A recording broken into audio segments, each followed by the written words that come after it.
কোটা আন্দোলনকে পুঁজি করে নাশকতাকারীরা অগ্নিসংযোগ ও হামলা চালায় নরসিংদীর জেলা কারাগারে। এ সময় তালা ভেঙে ভেতরে ঢুকলে পালিয়ে যায় ৯ জঙ্গিসহ বিভিন্ন মামলার ৮২৬ কয়েদি। এই ঘটনার পর আসামিদের গ্রেফতারে দেশজুড়ে অভিযান চালায় আইনশৃঙ্খলা বাহিনী।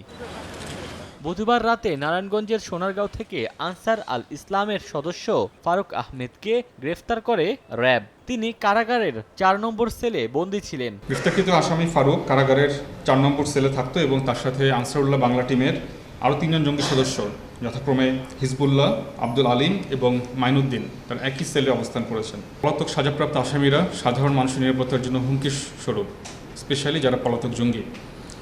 তো এদের ধরার জন্য আমাদের র্যাব ১১-র একাধিক টিম প্রথম থেকেই কাজ করে যাচ্ছে, যার ধারাবাহিকতায় গতকাল বিকালে আমরা সোনারগাঁ থানাধীন প্রেমের বাজার এলাকা থেকে আনসারুল ইসলামের সক্রিয় জঙ্গি সদস্য মোহাম্মদ ফারুক আহমেদকে আমরা গ্রেফতার করতে সক্ষম হই। নগদের কাছে সব গ্রাহকই প্রিয়, তাই তো সারা দেশে ক্যাশ আউট চার্জ সবচেয়ে কম। এদিকে বগুড়ায় শ্বশুরবাড়ি থেকে গ্রেফতার হয়েছে মামুন নামে আরেক আসামি। ২০২০ সালের নভেম্বরে হত্যা মামলায় তিনি ১.৫ বছর কারাগারে বন্দী ছিলেন।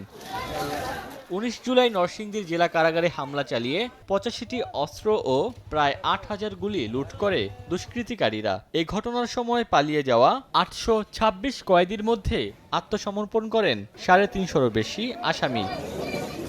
ওমর ফারুক, সময় সংবাদ।